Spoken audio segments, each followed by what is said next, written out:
Our guest is Narmadha Kamala, a HR researcher based in France, and her specialty is TCKs, third culture kids.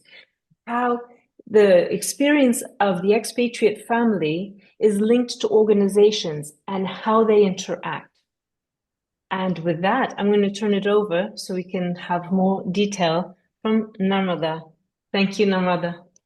Thank you, Cynthia, for having me in this podcast. It's a pleasure. And I think I would like to, first of all, congratulate on Bluefeet Monsoon. It is amazing, I'm still reading the book. I'm almost there at chapter 35. And I'm just in this journey every time, I have the specific time when I interact with a book and I get to know Anushka more. I get to have my flow of imagination. So thank you for this wonderful creation. Um, to extend to my introduction, I'm a non-TCK. So the first 25 years, home was only one space. Today, I realize what a comfort it is, especially reading Anushka's journey, right? My neighbors have seen me as a little kid. They brought me up along with my parents, and some days, I should say. And today, they see my kids, I see their grandchildren, and it's a community by itself. Uh, if you ask me any day how home is or what is home, I'd go exactly to the same place. And I came to France 5 years ago as an expat, human resources person leading a multi-nationality based team, multicultural team. Um, and I landed here with two amazing children without realizing what is the meaning of TCK, building TCKs, and the responsibility of parents, the responsibility of organizations. I absolutely had no idea. So today you ask my kids what is home, they would stumble between, okay, grandparents' home is there, our home earlier was this, now it is Paris. My friend's home is sometimes home because that's where you also seek comfort, and it keeps fluctuating, right? And then when I started my doctorate research 1 year ago, it was officially started, but my curiosity towards culture, I started a podcast called Culture and Cognition. So when I travel to every country, I started wondering, why are we who we are? Why do you say French is like this? Why do we say Swedish is like this? So I had this series, and suddenly I started meeting leaders, people, wonderful humans who said, I am so and so, but my parents moved us when I was 10 years, or I lived most of my childhood in a different continent. And then I started wondering, so culture is not boxed. Culture is not Mm. just your passport, right? And that made me very curious. Today I'm doing a doctorate research about organization culture because uh, we have a lot of TCKs growing. So its responsibility has to be with parents, but also with educators, but also with organizations, and also with policymakers. And your book shows me reflections of all of this, right? Anushka's journey and the changes by her father's employer revolves around her life is changing just because of the employer's decisions, and then the struggles. How does this European looking kid trying to fit into a Asian looking, and you can't change your skin color, you cannot change certain aspects of you, and that's what beautifully resonates between my academic, personal, professional, and reading life, Cynthia. I like how your approach is very organic because you arrived and you didn't think it would be so different and you didn't think it would change your kids so much. But then and you concentrated on your job like we all do. But then in the process of living, you realize this is very different. My kids are being changed by this. As I show in Anushka's story, kids are dealing with all kinds of things at the same time, and they don't really know what to do, how to see themselves. In fact, as I'm reading, third culture kids books, I'm working with educators, and many times I get this question from the corporate world: why are you getting involved with family? Are you more towards counseling? And I said, no, I'm a human resources. My study is for that, but I'm focusing on the H in HR, the human side. It's very important, to see this transition. And we don't, once you get, and it also depends on, like for example, you only see the excitement of traveling to a new country when there's an opportunity, right? So you get, okay, I was living in Bangalore in a very comfortable space, in a very, own house, couple of cars, and then, the whole house help and stuff. Um, and then suddenly getting an opportunity to go to Paris. It's Paris, it's glamorous. Who would sit and think, what is home, what is nationality, what is identity, what will my kids go through? There are no help here. I have to start learning to do my dishes, which is not culturally there. Weather, nobody's going to think of it. It's Paris. We think of the Eiffel Tower. We think of having croissant for breakfast and getting fat. So, um, this is what happens in reality with parents, with employees, with professionals until you land here, until you go crazy seeing that I was not prepared for this. As an adult, I was not prepared. I didn't know, the difference between a soap and moisturizer every time I get into a shopping market. And how am I going to guide these two young kids, while the adults in the house are also figuring out? I think the importance of TCK awareness is still not existing. It is underrated. It has to be, and thanks to you, thanks to Anushka's journey, thanks to a lot of organizations who are focusing on this, it's absolutely important. And it has to come from policymakers, it has to come from organizations to say that before traveling to a new country, these are the Yeah. languages, this is how the culture is going to be, and your life is not going to be the same. Mm. I could go back to Bangalore and live in the same house, same cars, same setup, but I'm not going to be the same person ever. And my kids are definitely not going to be. Right? That is what I see as a parent. And to be very honest, I see more of Anushka's father's journey, whenever I'm reading, because you're driven at that age with kids when your peak professional career. You need to make that way. You need to Mm. travel when your boss says. You need to pick up on an opportunity. You need to focus on your promotion, and then it has its influence, like this little catalyst. I think it's like the climate energy that we speak about. One thing has an influence or another. Mm. So one opportunity and a one professional step by an expatriate parent is going to have a lot of influences on the kids and the family, which is very important to be a proactive awareness and not a reactive therapy. And it's a lot of gray areas. It's like Absolutely. you can't separate the parent's job from what the children are experiencing because, as you say, everything is interrelated.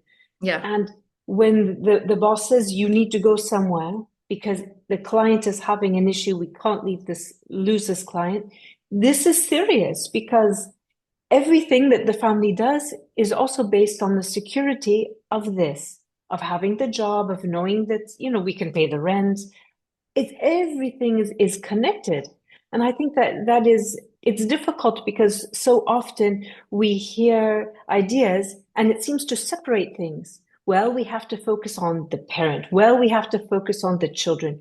But as you say, they're not siloed.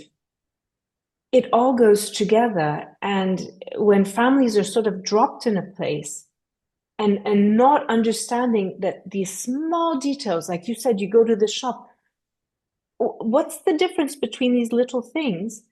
Even if you look on the cover and it will have a description in a language that you know, the way that it's described can be exactly. something that you really don't know. And I think that this happens in ways that we're never prepared for. Yeah, yeah. And again, knowing the local specialities, knowing Mm, how to eat a durian in your, yes. story, how to enjoy the smell. Uh, Mm, And also, again, coming back to the job and the children, naturally expatriates are put into a similar living space, like the district, they will be staying Mm, together, probably not in the same apartment, but in a neighborhood. So they're going to have their community together, the international schools will be together. mm, And these are very important details, that has to be provided. And I think, it makes a lot of difference preparing and bracing your children and your mm. family for what is coming up than, oh, let's see the Eiffel Tower and go to Yes. Paris, right? Because as you say, it fundamentally changes everything. Even if Yeah, one day you go back, you will be different. The children will be different. But also, if you return to Bangalore, Bangalore will be different. Because in exactly. the years that you were gone, everything will have changed. Yeah. And you will have to also adjust into new ways that you very possibly didn't expect. Exactly. So I'm currently working, or having conversations with a French return family in Paris. Yeah, which means they left when their second kid was very little, and they were living in the US. They also lived in UK for a part, and Berlin, Germany again for a year. And now they return here with four kids, which means two kids have no idea how life in France is.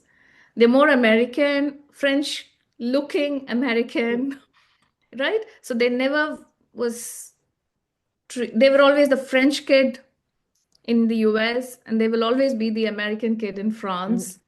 And the first kid still has a little bit of home because the first kid grew up over here. The second kid has vague memories.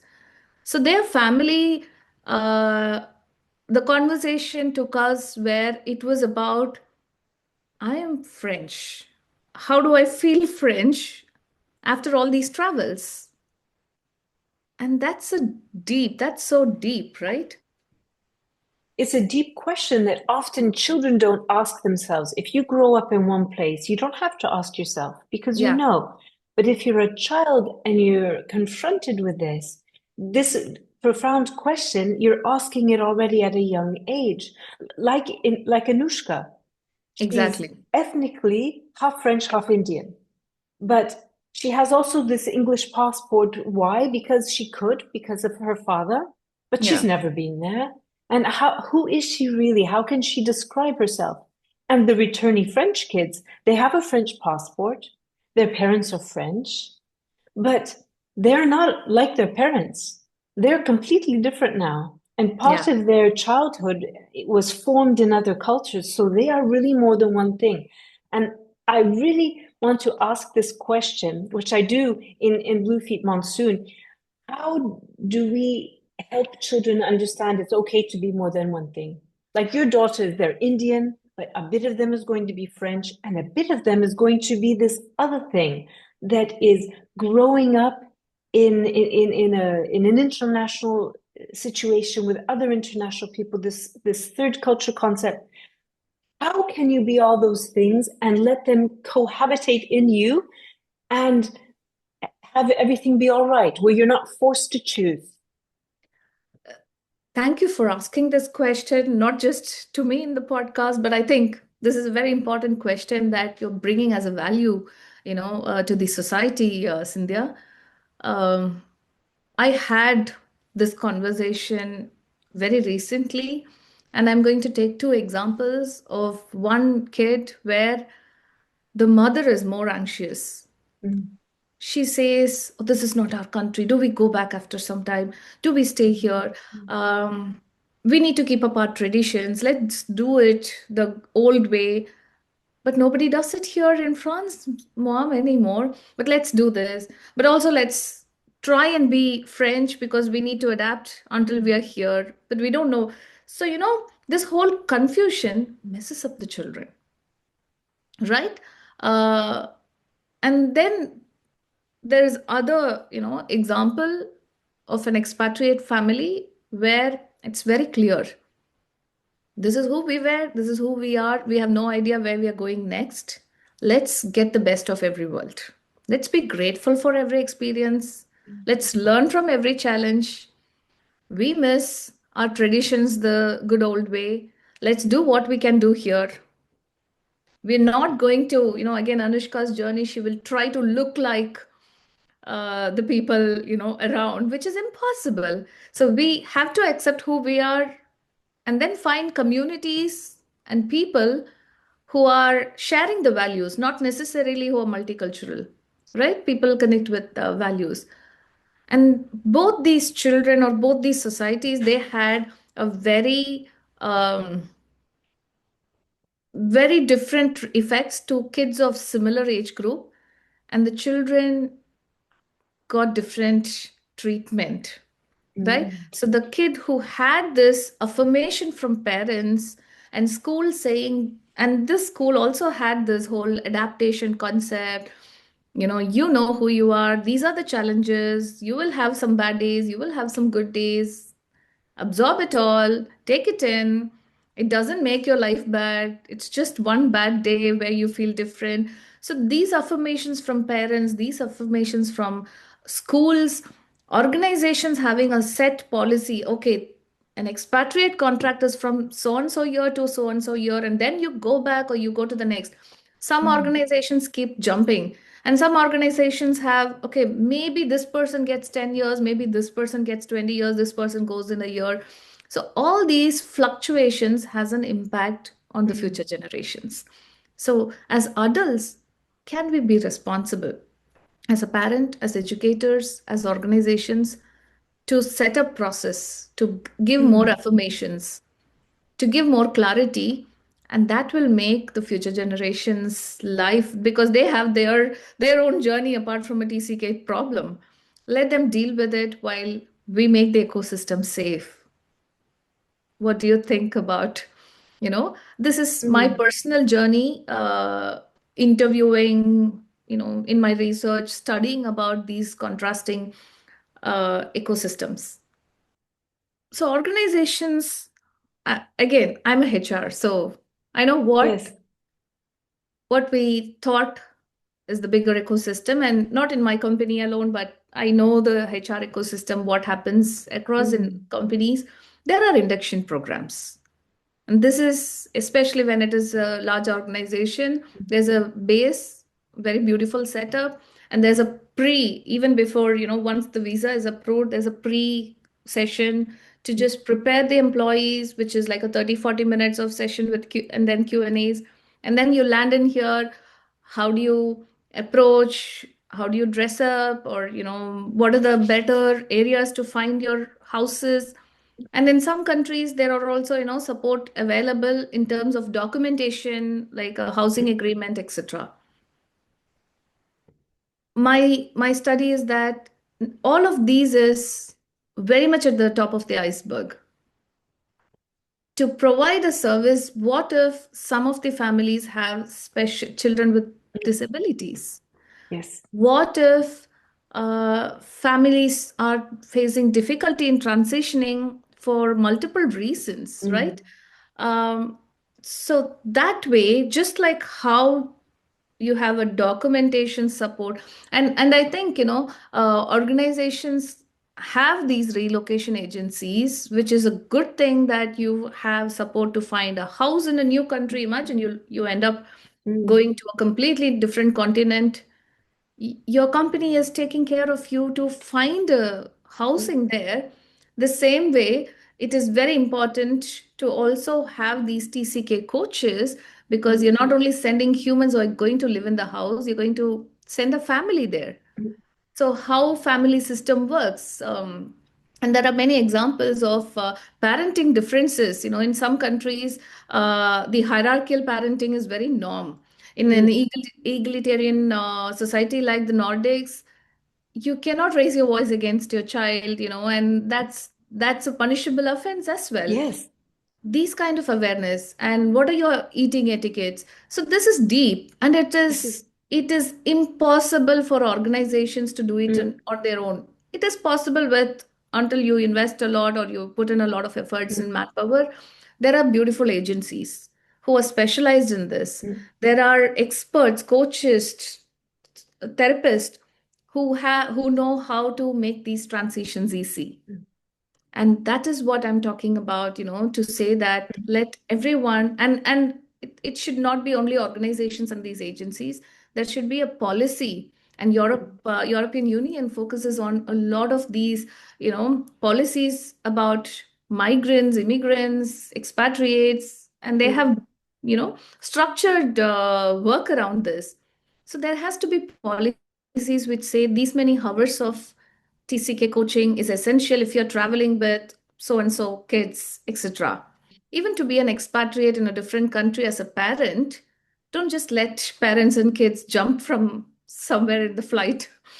mm, It is the responsibility of the government also to say that you need to have spent 50 hours of coaching because you're mm, developing a third culture kid. Otherwise, your culture, and I know one of the government body in a country, had a conversation, with me. This person handles a local district, and he was talking to me about the problem of polarization, mm, right? And there is a huge expatriate workforce working in this particular area, and their mm, lives are around there. And there are the local community who coexist. You need this expatriates because mm, the job demands, and you still have the locals who want to be locals. And mm, this, we're talking about two different cultures, which is completely women do not do these things in a expatriate culture, and the local culture has women empowered in the society. Parenting is very strict in one culture, parenting is not. You eat differently, you speak mm, differently. So when the reason why I was involved in this conversation is how can we encourage them to coexist? And this is a mm, reactive study, right? This is mm. after you allow Okay. polarization to take its weight, and then you wonder, should we retain the country's culture or should you Mm, encourage this? What do we do? Ideally, you should have rewinded and put in a little, policy mm. to make sure that this thing is at ease. The Yes. transition is, done logically. There is a law of the land. Mm, Similarly, there should be some kind of, regulatory lifestyle mm. etiquettes that is included in terms of culture. Yes, I agree. And it needs to start at the beginning and it needs to continue because we can't just front load it because it's a long learning. Yeah, And I think it has to go on both sides. Both sides need to have available and also not just available, but encouraged communication. And at a policy level, I think this is very important. Not only policy, but also how they market and communicate the policy, because the policy can be there and people might not be aware. absolutely. You are, it's about how you market, Mm, and this is about being unbiased. Though mm, it has to come from the host country, right? The home for some, host for some. mm, But then, when you are announcing, you're not going to be biased towards just this place, but you can justify. mm, And this is where, I connect Bluefeet Monsoon's concept back into culture and cognition idea that mm. I was searching. Are you familiar with the concept of lagom in Sweden? No. So lagom is a lifestyle concept in Sweden. It means not too much, not too little, just the right amount. So if you I place like a that. big plate of food and there are 8 people, they can exactly take what they need, ensuring that others also get their part. Mm, And that's beautiful. yes. Yeah. And it has, I mean, we could do a lot of topic around Lagom. And then coming from a heavily competitive country, India, myself, I had this question of asking what made you choose lagom, and you're a very independent, individualistic, culture. And then I heard responses where back many centuries ago, when winters were harsh, so the concept was survive the winter, just have the right amount. Don't take too much, don't starve. Ensure that you have the right amount to live through the winter. You don't need to achieve, you don't need to get an award. You don't need to do a doctorate or write a book. Live through the Live winter was the through. target. Yeah. And that's why also before teaching education, life skills, how do you build your tent? How do you, Mm, warm your food? How do you find your food in the snow? These were taught as lifestyle choices. And that's why when you see Swedish people, you have a sense of, it's not like, why don't they talk too much? Why are they very independent? But you understand they just live lagom, just the right amount. And then I went back and asked this question with Indians. mm, Uh, why are we very group oriented? And why is there something about abundance in India? Because we survived wars and we survived freedom by standing in groups. People mm. tried giving individual voices, it didn't work. Okay, let all of us together do a collective movement, and let's do things together. So survival happened because of groupism and Indian Mm. culture, and survival happened because of individualism in a culture like Sweden. Now connecting this to your question, Cynthia, uh, this is so when an Indian is coming to Sweden and to understand Lagom, explaining this background is very, very important. It grounds the person. It Mm. makes you understand why this is a culture instead of saying, here we don't do it this way. Yes. But somehow I feel there are a lot of rule books that just say that the surface level without presenting the beautiful background and the whys Yes. of it. The whys of it. It makes me think of Simon Sinek, his book Start with Why. I Why? think this is very important. And in the examples you gave, the why is often in history. And if we don't understand the history, how can we understand the present and the culture Exactly. and better integrate in it, connect with it, accept it, see it, compromise with it?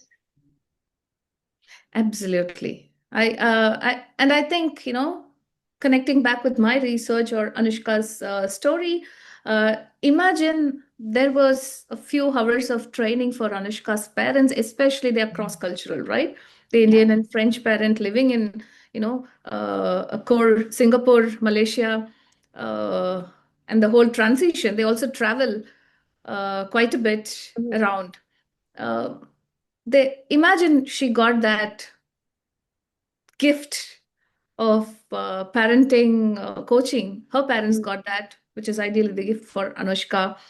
And she was very clear. There was affirmations from societies, from parents, from educators to say that you're you. And I think she found the affirmation in the old age home with the other Yes. Dutch person. It was nothing but an affirmation that you can be yourself and you can, I know you love this country. This is what, you can do.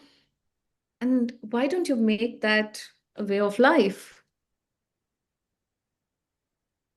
Yes, in the old age home is very important in the book because you have the old Dutch woman born in Batavia, never lived outside of Southeast Asia, and yet everybody called her the Dutch woman. She'd never been there. Exactly. And then you have Pua, the other old lady Yeah, who was Cantonese but married to a Hokkien, and so she's teaching Anushka Hokkien. And I like these juxtapositions where people, uh, at first sight, at face value, we see someone and we might label them, and our labels are exactly. wrong. And Exactly. I like this because it's a reminder also for me, I think to everyone, we don't maybe want to label people. We really fight it, but there's something we see someone and we think, oh, that person is such and such. And they're not that way at all. And we have to remind ourselves that people are influenced by many things that we cannot see. And it's difficult. I really like your explanation of Lagom, how here is an entire concept that connects a people in a very quiet, deep way that lasts for ages. And we think we know because we see, but we don't know. Not until we learn what's behind it. Exactly. And we're all normal human beings. If you don't know why lagom is a concept and you come from a highly expressive country who enjoys company, even France is that way, and you just want to have a small talk and you say, so where do you come from, what do you enjoy, and you see a Swedish person who is just answering adequate, you might find that person rude. Yes. We are humans who, like you said, we just get onto the face value in the first expression without knowing anything. And these are very important. I think it's great work coming from authors, researchers. I was also talking to you about Monica Wall, her work, again, Ruth Van's book. This is one group of, individual works that are getting there. I really wish, and I hope I play my part as I've begun now in making this more of a process policy. It has to be there with larger organizations. It has to be taken by the governments seriously, because 100 years from now, there are going to be several third culture kids. You're not going to say the Dutch culture has only this, because you're going to have 100 more cultures living within Netherlands, right? So all these influences can be structured beautifully if there are policies around it. Thank you. It's been such a pleasure talking to you. Likewise, likewise. And like I said, and there's something about the colors of the book, that you have put in.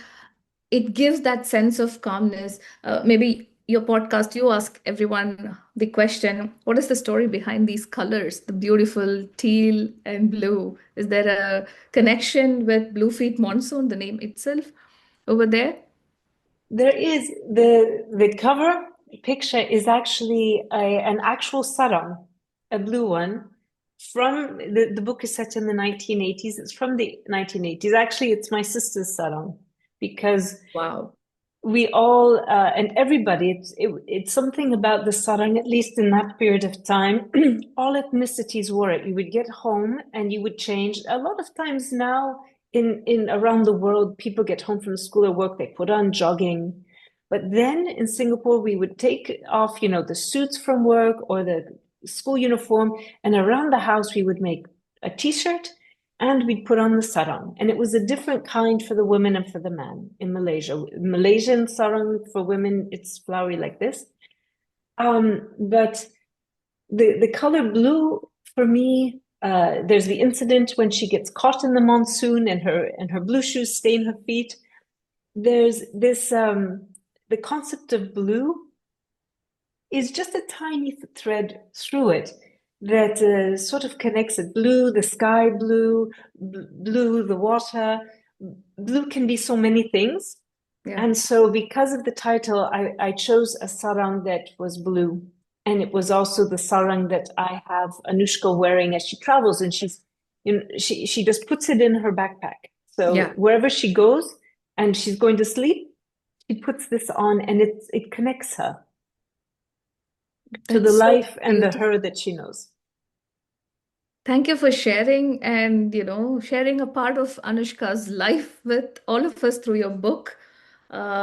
It's beautiful, and I also would like to, not just thank you for the podcast, but thank you for the book. Blue Feet Monsoon is something that uh, everyone should read who has never traveled, who has traveled alone, and who are parents of third culture kids. They'll be able to resonate in their own journeys, and Anushka's experience will make an impact and do some proactive awareness to them. So thanks for this wonderful creation, Cynthia. Thank you so much, Narmadha. And don't forget to hit the subscribe, listeners.